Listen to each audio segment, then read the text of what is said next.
प्यारे दोस्तों, आप सभी का स्वागत है फिल्मी गढ़ में। दोस्तों, आज की वीडियो में आप जान पाएंगे कि सुपर एक्ट्रेस श्रीदेवी की मौत कैसे हुई थी। 5 साल बाद खुद बोनी कपूर ने तोड़ी चुप्पी, बताया उस रात का क्या सच है। दोस्तों, आइए जानते हैं इस वीडियो में कि बोनी कपूर ने क्या बताया।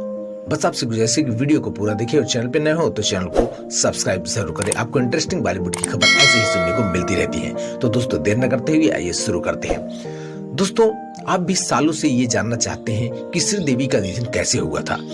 तो 5 साल बाद इस राज से पर्दा उठ गया है और फिल्म मेकर बोनी कपूर ने खुद श्रीदेवी के निधन का कारण जग जाहिर किया है। उन्होंने बताया कि एक्ट्रेस की मौत नेचुरल नहीं थी।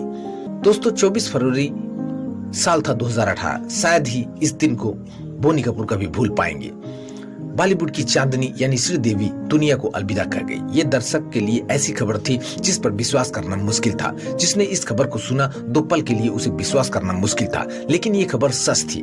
भारत से दूर दुबई में श्रीदेवी ने अंतिम सांस ली। श्रीदेवी का निधन कैसे हुई, ये सवाल आज 5 साल बाद भी लोगों के जहन में है। इस मामले पर कभी भी उनके परिवार की तरफ से कोई बयान नहीं आया, लेकिन एक्ट्रेस के निधन के 5 साल गुजर जाने के बाद बोनी कपूर ने उस रात का वो राज खोला और बताया कैसे एक्ट्रेस का निधन हुआ।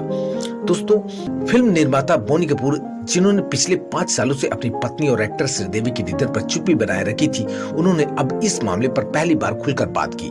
द न्यू इंडियन को दिए एक इंटरव्यू में फिल्म मेकर ने कहा, ये एक स्वाभाविक मौत नहीं थी, यह एक आकस्मिक मौत थी। मैंने इसके बारे में न बोलने का फैसला किया था क्योंकि अब मुझसे जांच और पूछताछ की जा रही थी, तो मैं लगभग 24 या 48 घंटों तक इसके बारे में बात की थी। दरअसल अधिकारियों ने कहा कि हमें ऐसा इसलिए करना पड़ा क्योंकि भारतीय मीडिया का बहुत बड़ा दबाव था और पता चला कि इसमें कोई बेईमानी नहीं थी।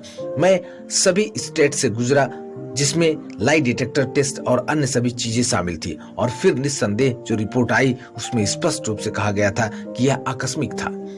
बातचीत में उन्होंने आगे बताया कि अपने निधन के समय श्रीदेवी डाइट पर थी और उन्होंने कहा वह अक्सर भूखी रहती थी। वह अच्छी दिखना चाहती थी।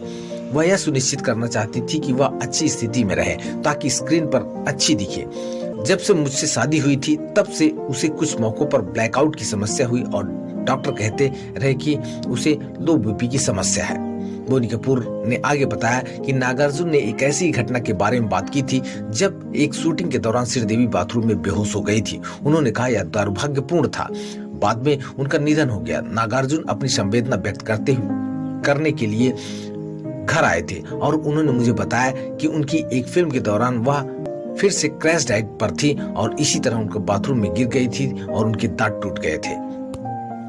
फिल्म मेकर ने आगे बताया कि शादी के बाद उन्होंने स्ट्रिक्ट डाइट का प्लान करने की उनकी आदत के बारे में पता चला, इसलिए वह अपने डॉक्टर से उन्हें कुछ नमक शामिल करने की सलाह देने का आग्रह करते थे। उन्होंने कहा कि रात के खाने के दौरान भी वह नमक रहित खाने का अनुरोध करती थी। उन्होंने आगे कहा कि दुर्भाग्य से एक्ट्रेस ने इसे गंभीरता से नहीं लिया और यह भी सोचा कि यह घटना बेहद गंभीर हो सकती है, तो ये उनको मालूम नहीं था।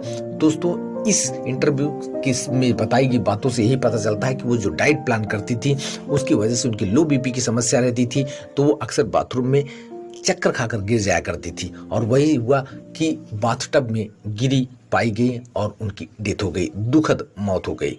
दोस्तों, भगवान उनकी आत्मा को शांति दे। दोस्तों, ऐसी और इंटरेस्टिंग बॉलीवुड की खबर के साथ हाजिर होते रहेंगे। बस आपसे गुजारिश है कि चैनल को सब्सक्राइब करें, अदर प्लेटफॉर्म पर हमें फॉलो करें। मिलते हैं अगली वीडियो में, तब तक के लिए धन्यवाद।